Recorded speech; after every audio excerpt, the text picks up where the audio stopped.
Hey guys, Elisabeth from Legendary Potter Studios. This is where we read and have bookish adventures, discussions about books, and a dash of TV and movies.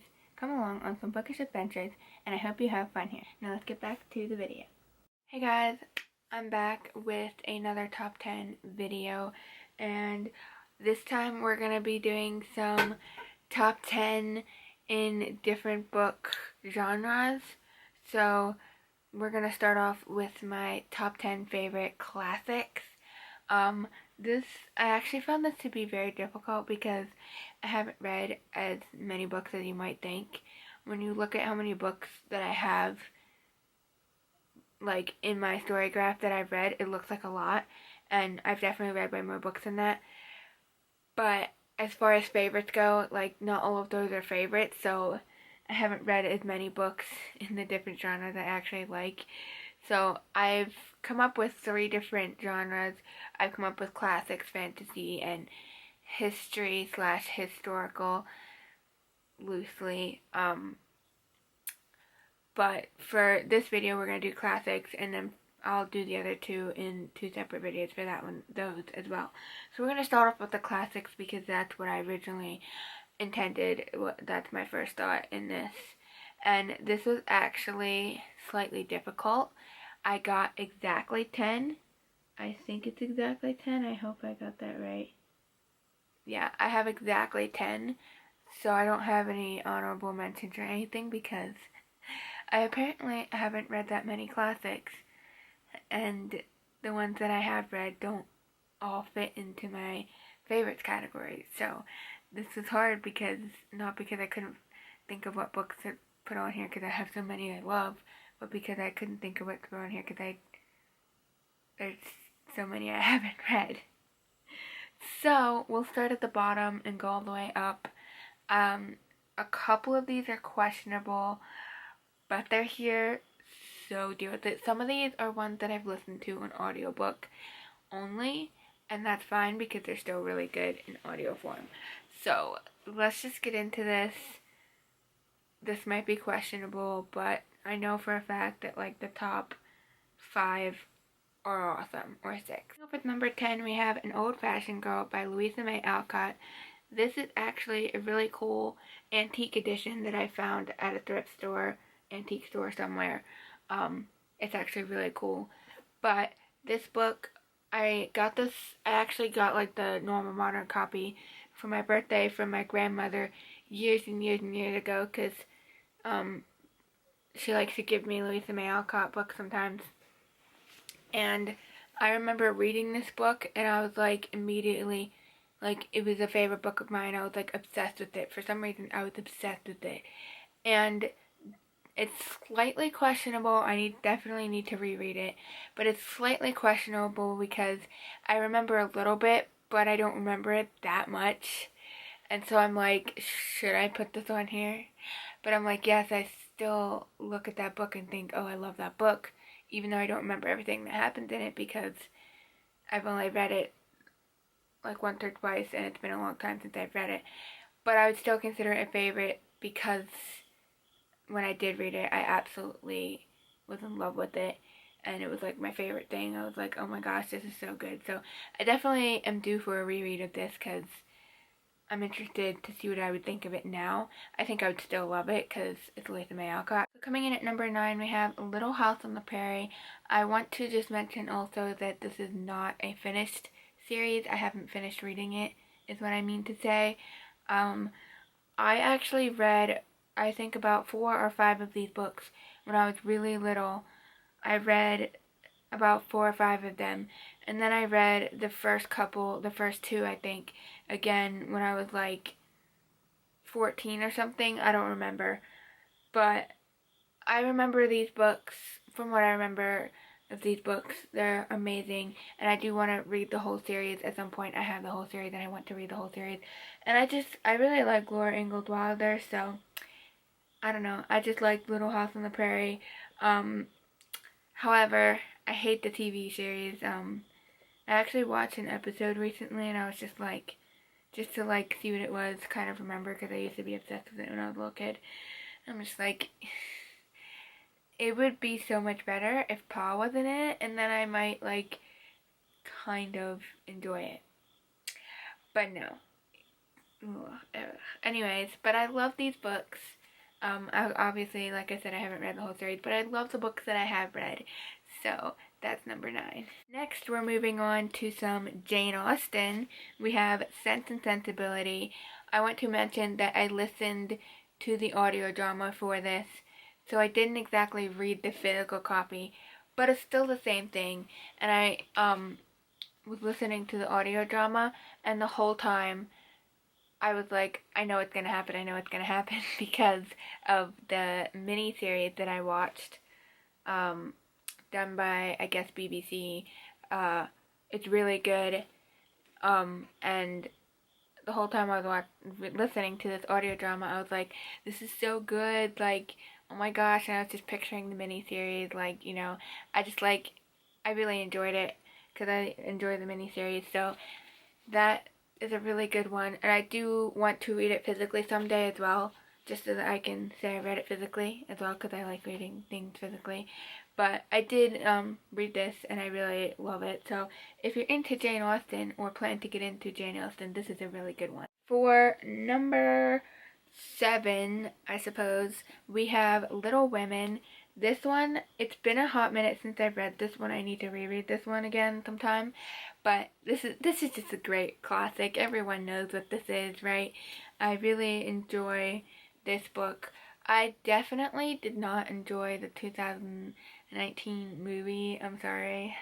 I know everyone was talking about it when it came out, and everyone was like obsessed with it.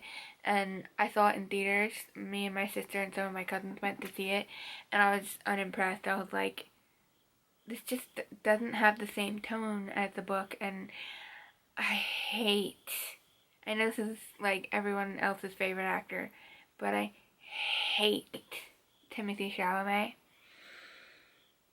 with a burning passion. I don't even know exactly why, I just hate him. I think a big part of it is the whole Anne with an E thing, even though I never actually watched it. But I hate Timothée Chalamet, and he was in this Little Women movie, and also, it didn't help that I had, just recently before I watched that movie in theaters, seen a mini television series that came out in 2017 that I really enjoyed. I was like, this is actually really good. So, and then I saw this movie and I was just like, it wasn't terrible, I just didn't like it.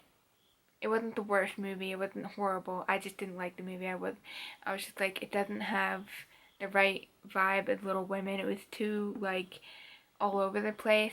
It would just go back and forth with the timeline, and I was just kind of confused at the beginning. I was like, what's happening?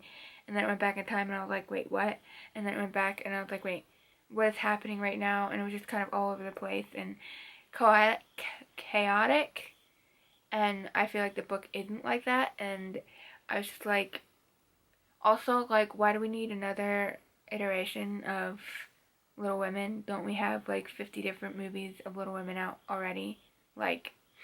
Can you not come up with something new? Seriously? There are other classics that haven't been made into movies, or there are some that I haven't seen made into movies. You could try out those. I don't know. Anyways, we're not here to talk about a movie. We're here to talk about this book, and it's definitely really good. It's my favorite Louisa May Alcott book, I suppose. Yeah, and if you probably already know what this is, but if you're interested, you should give it a read because it's really good. Alright, number 7 is a book that I do not own. I do need to buy this book because it's a great book and I need to read it physically.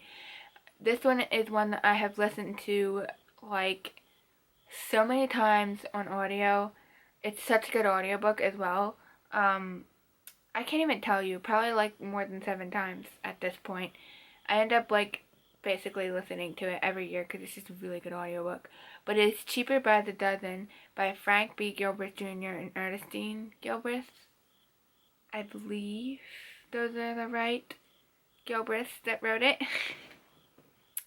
But it's such a good story. It's so funny and good and just a family story, and it's just amazing, and Frank Gilbreth is just the best, and it's just It's such a good book if you're into books about families and stuff, or you've heard about this story.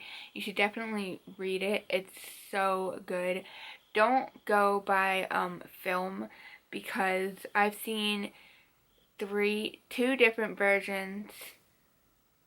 One of them has two movies and I've seen both of them. There's an older Cheaper by the Dozen movie that is an old movie. I don't know. I just remember watching it years and years and years ago at my grandparents' house and not being that impressed by it. Like, whatever. It was closer to the book because it was, like, actually set, like, during the book's era and stuff like that. But then you got this modern Cheaper by the Dozen with, I can't remember the actor's name, but you know what I'm talking about. Let's just say it's really bad. I've seen the first movie multiple times. I've seen the second movie once, and it's just not, like, it's not a terrible movie, but when you think about the fact that it's meant to be based off of Cheaper by the Dozen, and you think about the book Cheaper by the Dozen, you're like, this is terrible. Like, comparing it to the book. Like, the only thing that's slightly similar between the modern movie and the book is the fact that there's 12 kids. That's the only thing that's similar. Everything else is just thrown out the door and made completely different. And it's not necessarily a terrible movie. It's just terrible when you try to think of it as Cheaper by the Dozen.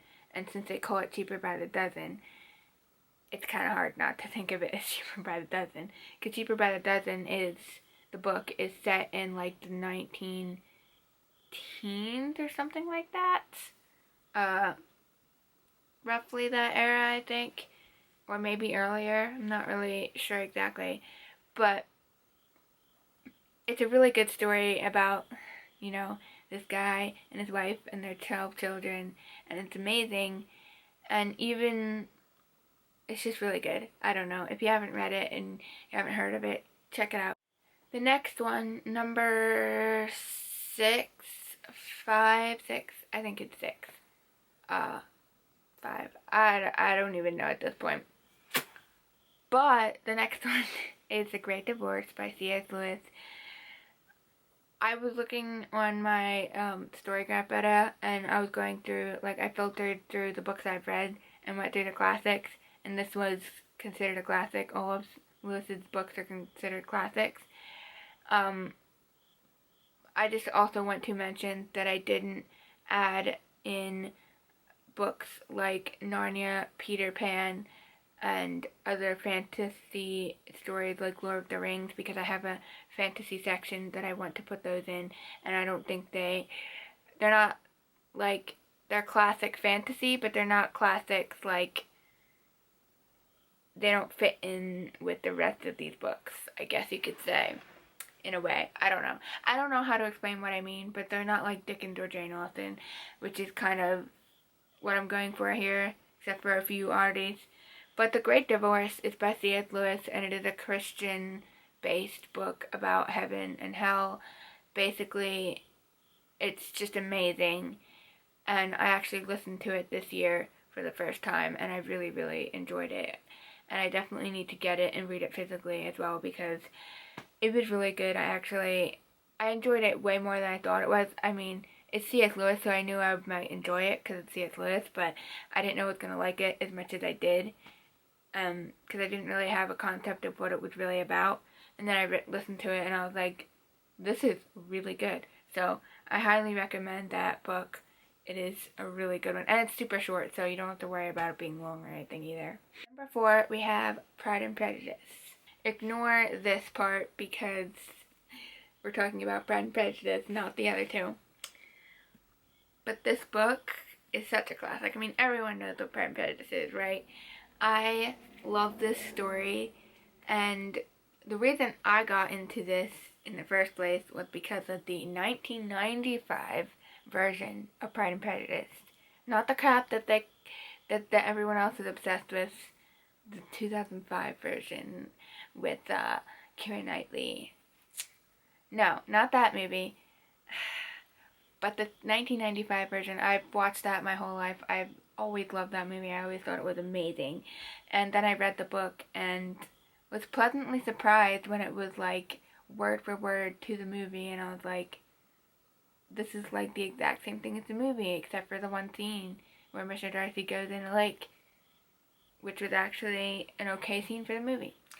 So this is absolutely amazing. If you haven't read Jane Austen and you're interested, or you just haven't read this book, you should give it a try if you're into classics, because it's so good. It's amazing. Elizabeth Bennet and Mr. Darcy, just amazing. Love it. It's Pride and Prejudice. What can I say? At number 3, we have The Scarlet Pimpernel by Baroness Orczy. This book is amazing, might I just say. I read this book, I think I read this book last year. So basically, the story behind me reading this book is that I have seen the movie with Anthony Andrews a million times throughout my lifetime. I've seen it so many times. It's hilarious. I love that movie. It's a favorite period drama of mine. Like, Sir Percy Blakeney is just the best character ever. He's hilarious. Even in this, he's awesome. And so, I don't think when I was younger I knew that this was a book, but then I found out this was a book and I was like, I need to read that. And then last year I was like, okay, I'm going to read The Scarlet Pimpernel. And actually, I was supposed to read it with my cousin, because we had like this book club thing. Wasn't really much of a book club. We read one book that I didn't like. But, we were supposed to read this, and so I read it, and I was like, oh my gosh, I love this book, this is amazing. But, my cousin never read it. She doesn't read books. But, I love this book. I just like looking at it. I want to read it again. It was so good. I will say, if you have seen the movie with Anthony Andrews, it is slightly different. But I think the thing is, you have to think about, first off, this is a whole series. So there's like 12 books or something in this series. And so they might have taken different parts from different books for the movie. And also, this book and the movie, whilst the stories aren't like completely aligned with each other, the vibe is like the same. The characters are the same. Like, it's like they took the characters from the movie, in my perspective, because I saw the movie first, from the movie, put it in this book, and just changed the story a tiny bit. Or they did that with the movie. You know what I mean? But like, they took the characters, put it in the movie, and had like, they still have some stuff that's the same, but some of the stuff is completely different. But it's still the same, like, characters. It feels like the same characters. It feels like Anthony Andrews in this book playing Sir Percy Blakeney. And this book was just amazing. And I really, really, really badly want to read the rest of the series. But it's really, really, really hard to find the rest of the series, and it's really annoying because I really want to read them. So I will search for them at some point. Also, can I just say that I love this paperback, Penguin Classics paperback. It's the Penguin English Library Edition, and it's just so cool. I like the spine, the cover. I just like the way this paperback is like nice and floppy. I don't know. I just think this is a really cool edition. So yeah, Scarlet Pimpernel.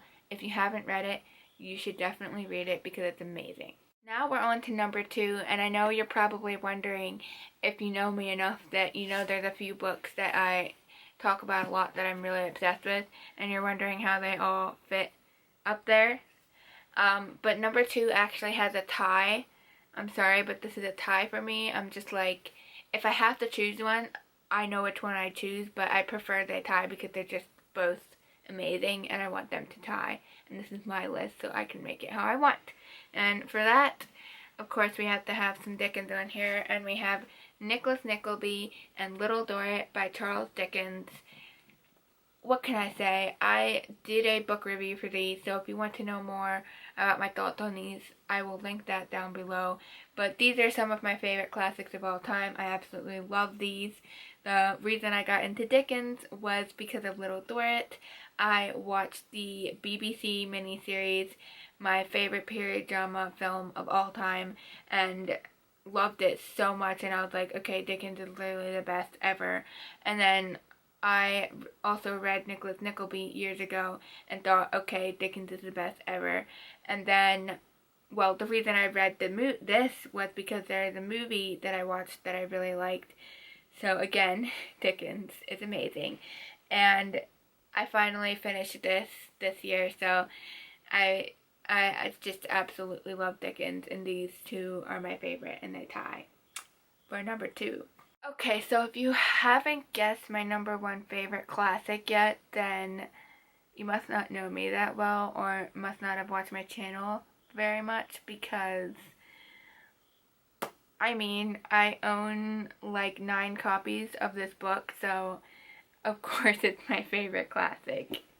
Right, that's Anne of Green Gables by Ella Montgomery. I had to put this at number 1 because, I own 9 copies, or whatever, like, that doesn't tell you something, and this is my favorite copy that I own, or I think, yeah, this is my favorite copy that I own. But, if you don't know, this book is amazing. Absolutely love the characters. I love Anne. I love Gilbert. I love all the characters. I honestly love all the characters. And it's just so good. And again, this is kind of a theme with all of these. The reason I got into this is because of the Sullivan Entertainment, Anne of Green Gables, Anne of Avonlea, and the continuing story.